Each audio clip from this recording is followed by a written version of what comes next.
Super, déjà magnifique, vraiment. Et on voit vraiment la joie, en fait. C'est vraiment la joie. Partout où on va, ça sera toujours Dima Maghreb.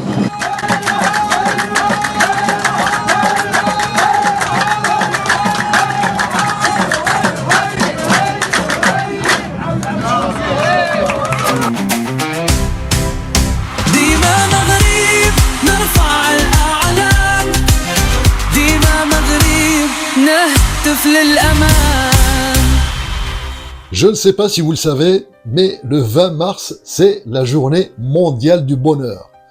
Alors ça nous donne l'occasion d'explorer cet indice du bonheur qui est plutôt subjectif. Comment le Maroc est classé dans cet indice qui est élaboré chaque année par les Nations Unies? Est-ce que cet indice tient la route? Quels sont les critères qui permettent en tout cas de donner ce classement? Et surtout, ce qui va nous intéresser, c'est quelles sont les clés de cette joie de vivre qui semble quand même très naturelle chez les Marocains.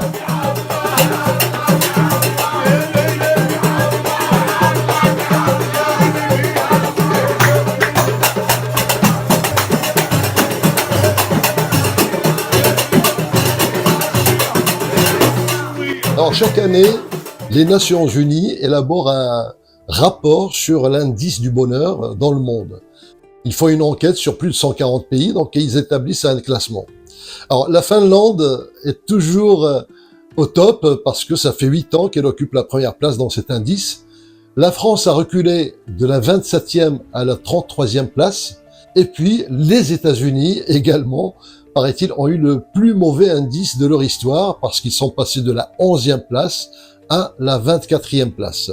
L'île Maurice tire son épingle du jeu, donc puisque c'est la nation qui est considérée la plus heureuse sur le continent africain. Et ça peut se comprendre quand on voit ces îles paradisiaques. On peut imaginer effectivement qu'il fait bon vivre à l'île Maurice. En revanche, au niveau du Maroc, du Maghreb en général et de pas mal de pays africains, eh bien j'ai l'impression que cet indice est faussé parce que souvent ils sont classés dans le top 100. Le Maroc est dans le top 15 des pays africains, mais j'ai pas l'impression que ça colle à la réalité. Pourquoi? Parce que d'abord, cet indice des Nations Unies est calculé sur une moyenne de 3 ans, et ça s'arrête en 2024. Or, ces dernières années, il y a beaucoup de choses qui se sont passées, la roue a beaucoup tourné. Quand on voit au niveau du classement que la Palestine est 108e, alors que le Maroc est 112 et la Tunisie 113, on se dit il y a quelque chose qui cloche. Quand vous voyez ce qui se passe aujourd'hui à Gaza, je pense pas que les Palestiniens soient plus heureux. Et puis, cet indice est quand même faussé. Parce que les Nations Unies prennent plusieurs critères qui faussent un peu les calculs. Et notamment le revenu. Est-ce que l'argent fait le bonheur? Ça, c'est la question existentielle que l'on connaît tous. Ils prennent également en compte l'aide sociale. Ils prennent en compte l'espérance de vie et aussi l'absence de corruption. Alors bien évidemment, ça complique un peu l'analyse pour obtenir un indice spécifique par rapport au bonheur. Et pourtant, j'ai l'impression que le Maroc mérite de meilleures places dans ce classement parce que vous allez à Marrakech à n'importe quelle période, dans la journée ou la nuit, vous avez l'impression que tout le monde est en vacances, les terrasses sont toujours pleines, les rues sont toujours animées. Alors ça touche aussi toutes les villes marocaines, on trouve à peu près le même esprit, mais à Marrakech c'est un peu plus accentué. Donc, et comme on dit, il suffit qu'il y ait 2 Marrakechis qui se rencontrent pour qu'ils composent une halqa. Une halqa, vous savez, c'est le spectacle que l'on voit à la place Jemaa el-Fna.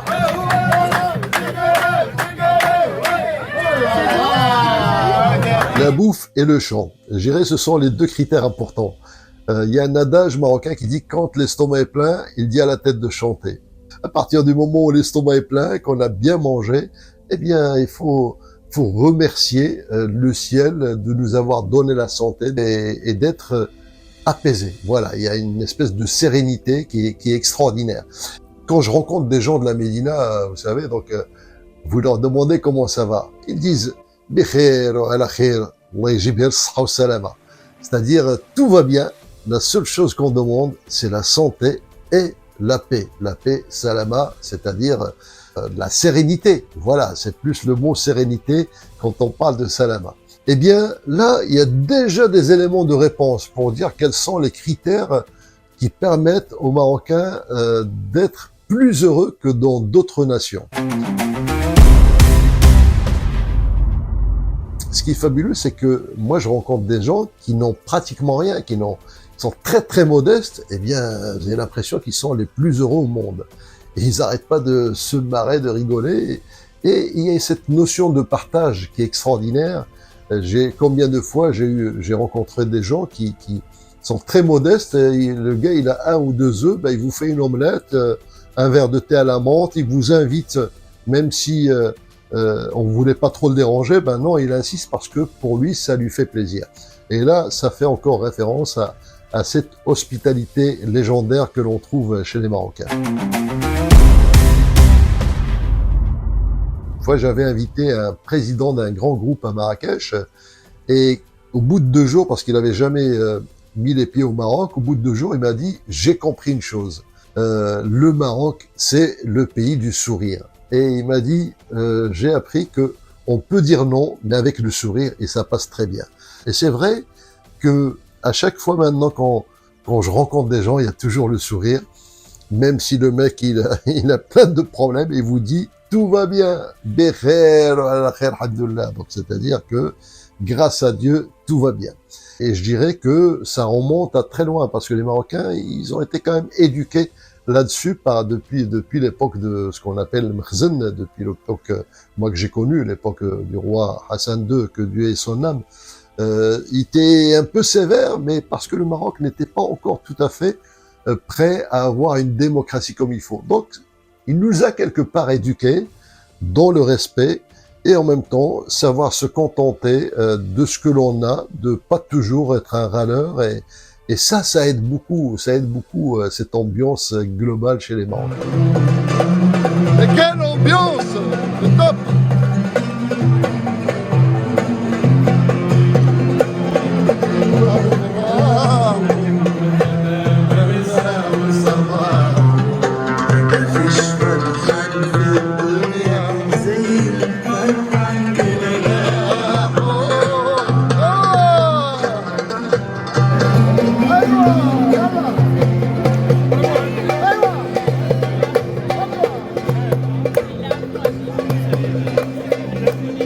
Les Marocains chantent en toutes circonstances. En tout cas, moi, les amis que je rencontre, à chaque fois qu'on se rencontre, c'est toujours la fête, la fiesta. Et surtout chez les jeunes. Les jeunes, il y a une espèce d'insouciance qui est naturelle quelque part. Et parfois même dans les quartiers, vous les voyez en train de jouer, de taper dans les mains. Donc...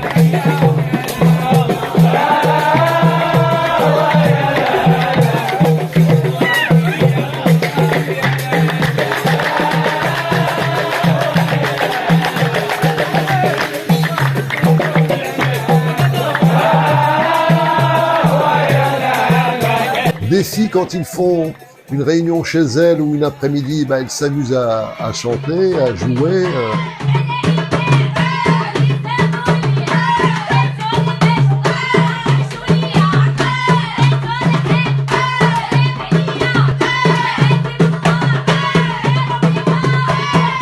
Vous voyez, même à la plage, il y en a qui ramènent leur tambourin pour chanter à la plage.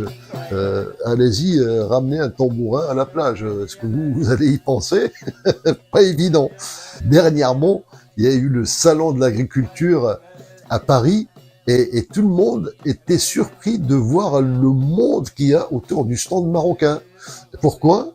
Ben, je vous le donne en 1000, tout simplement parce que il y avait des gens qui chantent et qui dansent et qui étaient heureux d'être là. Et ça ramenait du monde. C'est extraordinaire.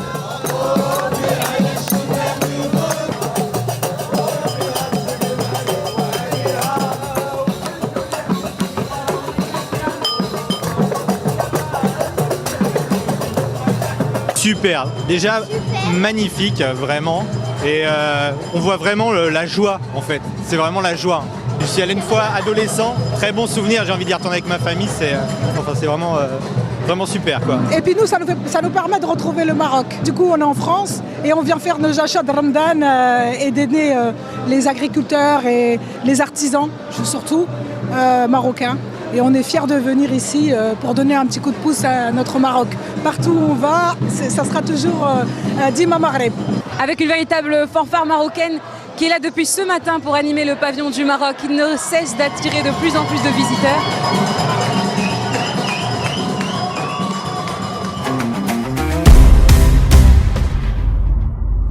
Alors, qu'est-ce qui explique et quelles sont en fait les clés du bonheur chez les Marocains? La première clé, c'est la culture de la joie. Donc, je l'ai dit, en chaque circonstance, on va positiver et on va essayer plutôt de s'amuser, de chanter.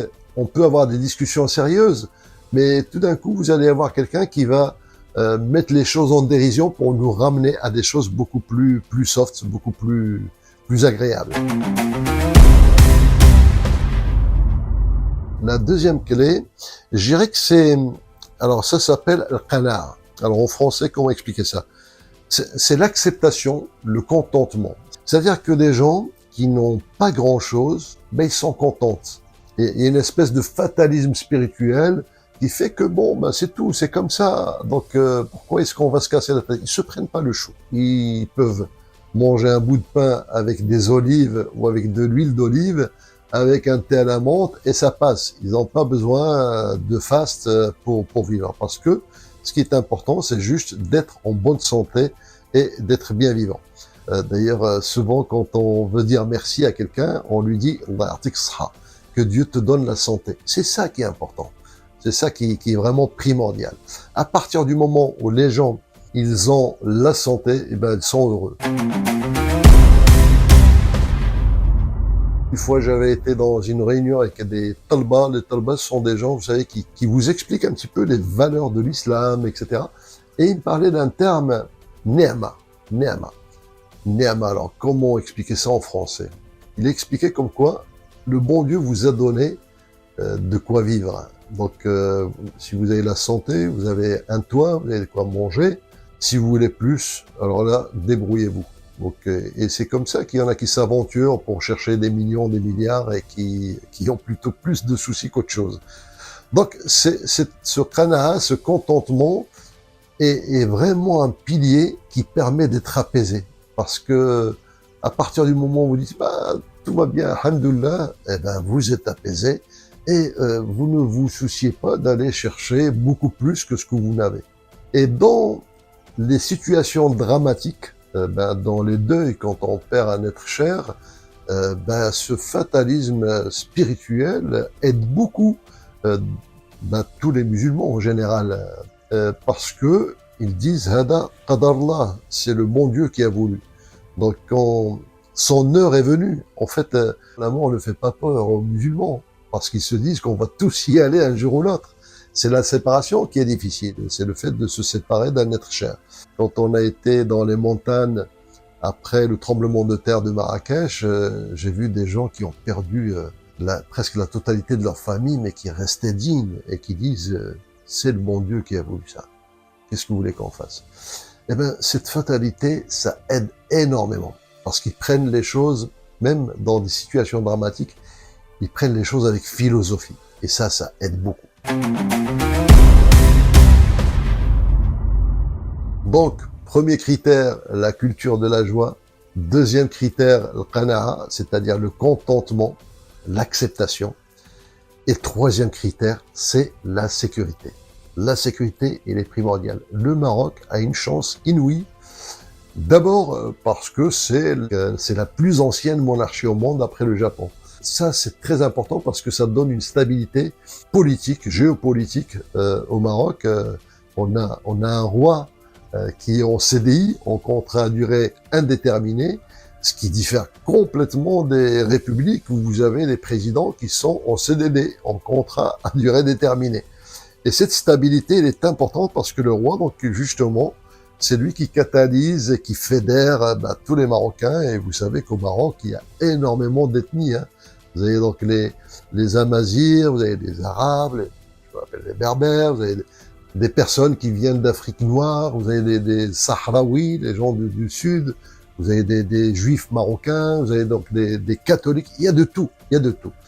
Eh bien, tout ce monde-là vit en paix et vit dans la sécurité.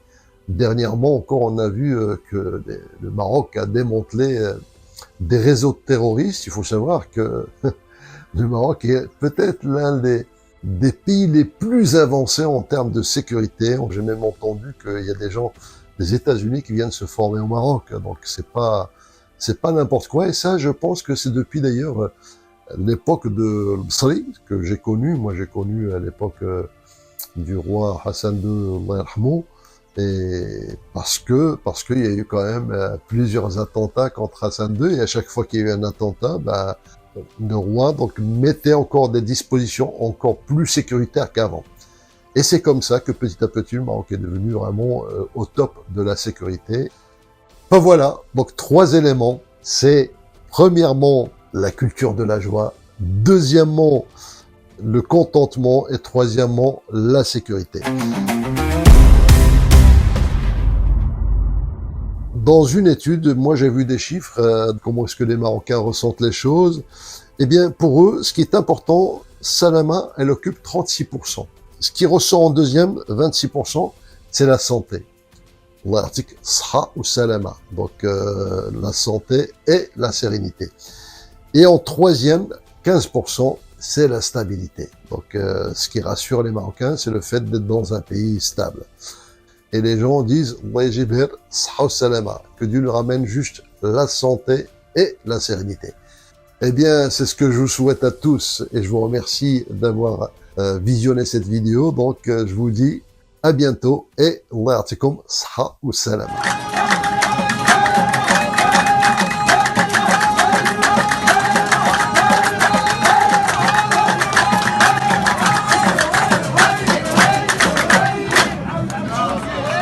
أي حلم ماشي بعيد ديما مغرب قلبي سعيد ديما مغرب نرفع الأعلام ديما مغرب نهتف للأمان